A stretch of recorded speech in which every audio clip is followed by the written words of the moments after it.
Semangat pagi! Assalamualaikum warahmatullahi wabarakatuh. Walaupun perahu berlayar pagi, jalan tetap kami kembangkan. Bersama saya Erika, saya Suci. Beragam informasi tentunya hanya di Kabar Sepekan. Peringati Hari Anak Nasional, PLN Indonesia Power Wilayah Banten bekerja sama dengan Polres Cilegon adakan khitanan massal. Sebagai salah satu wujud kepedulian dan tanggung jawab sosial perusahaan, PLN Indonesia Power Wilayah Banten diantaranya UBP Banten 1 Suralaya, UBP Suralaya, dan UBP Cilegon berkolaborasi dengan Polres Cilegon menyelenggarakan kegiatan khitanan massal. Acara yang diselenggarakan di halaman kantor Polres Cilegon ini diikuti oleh lebih dari 200 anak dari berbagai wilayah Cilegon dan sekitarnya. Kegiatan khitanan massal ini merupakan wujud kepedulian terhadap kesejahteraan dan kesehatan anak-anak, terutama mereka yang berasal dari keluarga yang kurang mampu. Selain mendapatkan layanan khitanan secara gratis, setiap anak juga menerima bingkisan berisi perlengkapan sekolah dan sembako yang diharapkan dapat mendukung kebutuhan mereka sehari-hari. Kegiatan seperti ini dapat terus diadakan sebagai bagian dari upaya bersama untuk meningkatkan kesejahteraan masyarakat dan mempererat hubungan antara berbagai elemen di Provinsi Banten. Dukung pengembangan pendidikan, UBP Telo terima kunjungan Industri Politeknik Negeri Ujung Pandang. PLN Indonesia Power Unit Bisnis Pembangkitan Telo menerima kunjungan industri dari mahasiswa program studi D4 Teknik Pembangkit Energi jurusan Teknik Mesin Politeknik Negeri Ujung Pandang atau PNUP. Kunjungan ini dilakukan dalam rangka memenuhi kurikulum akademik kunjungan industri sekaligus untuk meningkatkan awareness produk PLN dan proses produksinya dengan memberikan tur ke area site pembangkit. Program pengembangan teknologi dan wawasan dalam dunia industri ini mendapatkan apresiasi dari pihak kampus. Mahasiswa mendapatkan wawasan baru serta meningkatkan pengetahuan dan pengalaman di dunia industri sesungguhnya. Tingkatkan kewaspadaan. PLN Indonesia Power UBP Bengkulu adakan simulasi tanggap darurat kebakaran dan bencana alam. UBP Bengkulu UP PLTATES berkolaborasi dengan Badan Penanggulangan Bencana Daerah atau BPBD dan Damkar Kabupaten Lebong menggelar simulasi tanggap darurat bencana alam dan kebakaran. Kegiatan tersebut dilaksanakan di halaman kantor UP PLTATES dengan melibatkan seluruh pegawai dan tenaga ahli daya UP PLTATES. Tim BPBD Lebong menurunkan 8 orang personil dan tim Damkar Lebong menurunkan 6 orang personil dan 1 unit mobil damkar dalam pelaksanaan simulasi tanggap darurat kebakaran dan bencana alam. Kegiatan simulasi tanggap darurat kebakaran dan bencana alam ini merupakan kegiatan rutin dilaksanakan di lingkungan UP PLTATES. Dengan adanya simulasi ini akan menguji, mengevaluasi, serta memahami kondisi darurat dan gangguan sehingga ke depannya UBP Bengkulu UP PLTATES mampu melakukan pengamanan bila kondisi terburuk yang terjadi sewaktu-waktu. Selain itu, juga untuk meningkatkan hubungan kerjasama dengan stakeholder yaitu BPBD dan Damkar Kabupaten Lebong. Sebagai upaya pelestarian lingkungan untuk mengurangi sedimentasi, PLN Indonesia Power UBP Merica lakukan budidaya kopi di daerah aliran Sungai Serai. Berita ini kami rangkum dalam Kabar Sepekan on Location bersama Condro, Tommy, dan Vicky.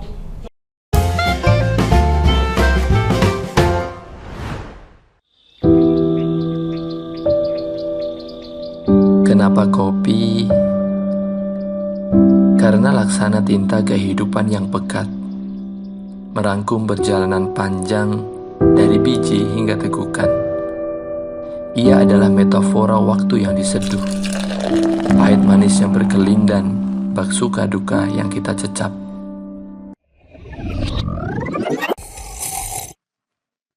Disinilah biji kopi Arabica Senggani ditanam.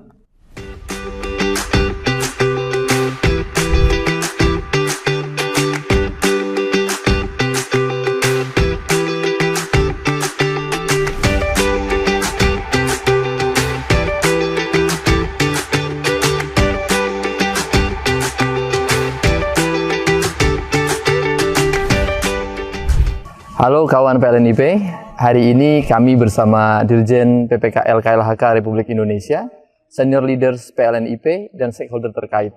Hari ini kita akan panen kopi di Desa Pegunungan dengan jenis Arabica Senggani. kopi khas Desa Pegunungan dengan potensi panen tahun ini sebanyak 21 ton. Untuk itu, yuk kita panen.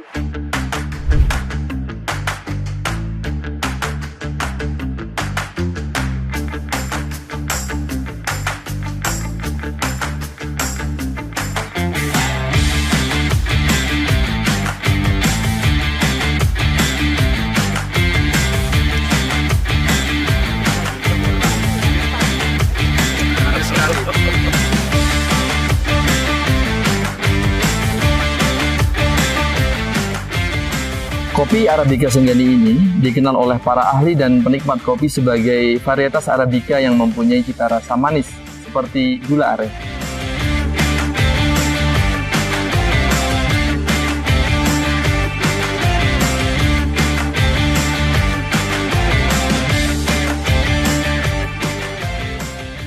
Kawan PLNIP, saat ini saya sedang bersama perwakilan dari kelompok Tani Bangkit yang mengelola lahan kopi ini. Dari cerita kita, ini adalah panen ketiga dari kopi ini dengan histori sempat terserang penyakit ya Mas ya di tahun 2023. Dan uniknya ini teman-teman, ada treatment yang dilakukan oleh kelompok untuk mengobati penyakit pada tanaman kopi. Kita lihat yuk.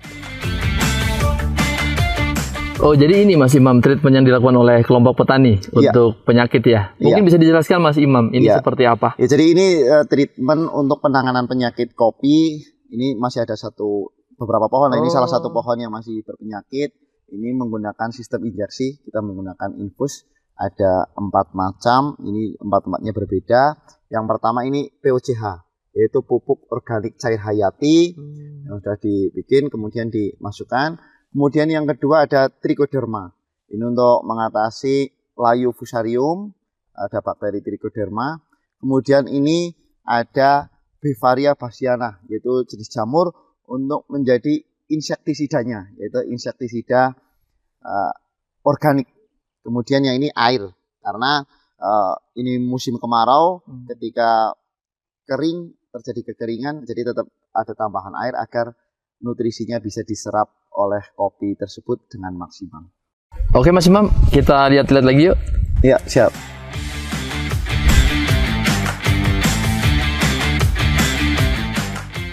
Pertama, ucapan terima kasih kepada Indonesia Power, khususnya Indonesia Power Merica. Tahun lalu saya berkunjung ke sini, tapi tahun lalu situasinya banyak tanaman yang mengalami penyakit. Terus kita diskusi dan juga ada ide dari teman-teman Indonesia Power untuk membawa akademisi untuk tadi menunjukkan bagaimana sih caranya untuk mengatasi kopi yang sakit.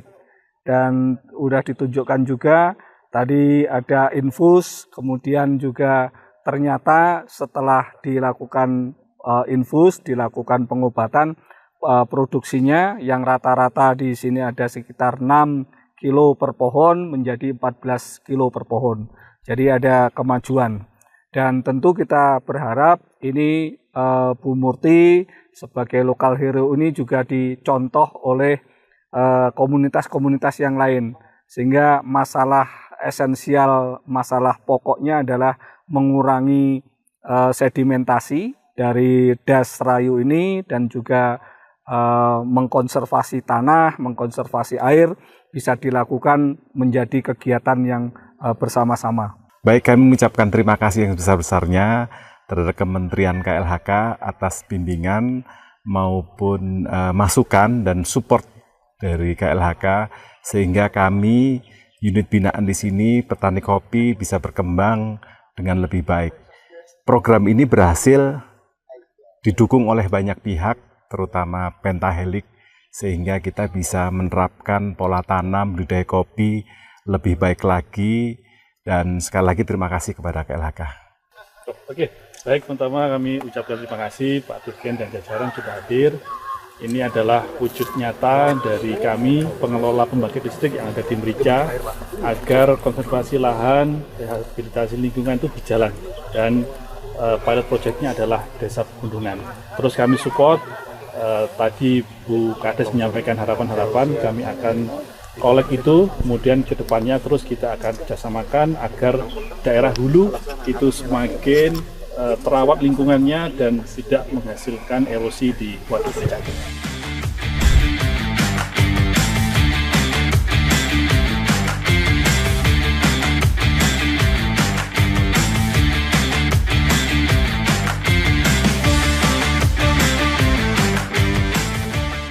Senggani jiwa dalam tegukan kopi, rasanya tak hilang, melekat di hati. Saya Condro dari Pegunungan, sampai jumpa di Kabar Sepekan On Location minggu depan.